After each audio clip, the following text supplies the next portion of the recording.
W.F. Howes presents an unabridged recording of White Road by Harry Whitehead, narrated by Kristin Atherton.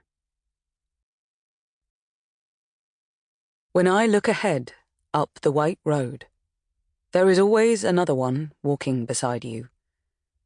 Who is that on the other side of you? T.S. Eliot, From the Wasteland. The Knot. Carrie Essler, the hamlet of Tuktoyaktuk, southern shore of the Beaufort Sea, Canada. October. Tomorrow. Carrie Essler sprinted along the concrete jetty. She halted at the end beside a mooring cleat as big as an anvil, squatted on her haunches, tried to catch her breath. The freezing air had scoured her windpipe, the hairs in her nostrils frozen, prickly and tickling. She made a fist, soft-punched the cleat.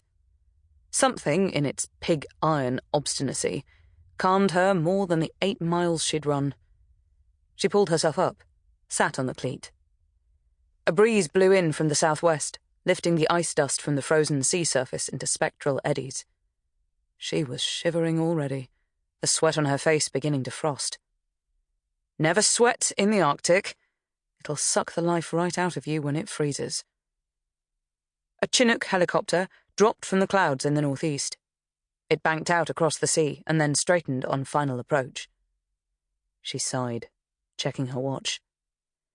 Typical, she said.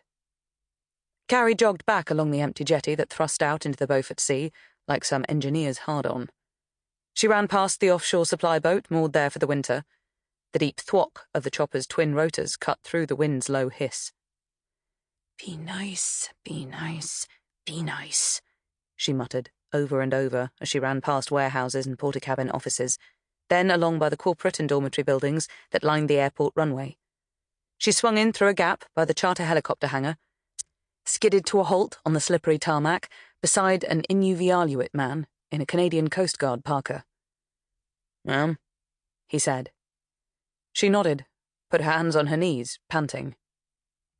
You've been out where polar bears will get you again. He wore a conciliatory smile, but his quiet voice was serious. Here's hoping, Mike, she replied. He wasn't to be put off so easily. They come in off the sea. More now the pack ice stays away in the north. He shook his head, as if weary with the entire world and everyone in it, then stepped forwards to wave the Chinook down.